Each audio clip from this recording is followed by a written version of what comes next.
Yusra, sisi tunapendana kwa ajili ya Mwenyezi Mungu. Na Mwenyezi Mungu pekee ndio anaweza kutuunganisha baina mimi na wewe. Mwenyezi Mungu ndio ambaye anayeweza kufanya kila jambo katika dunia hii. Na kupanga na kupangua, yeye ndio anastahili katika maisha yetu sisi wanadamu. Hivyo basi Yusra,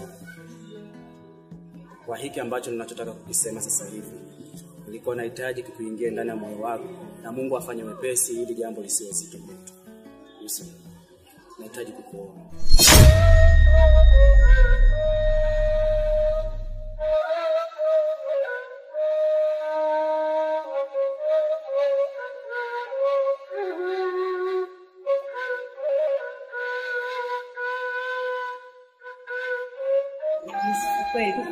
Ndio, ni kweli. Na hili naliongea kutoka ndani ya moyo wangu.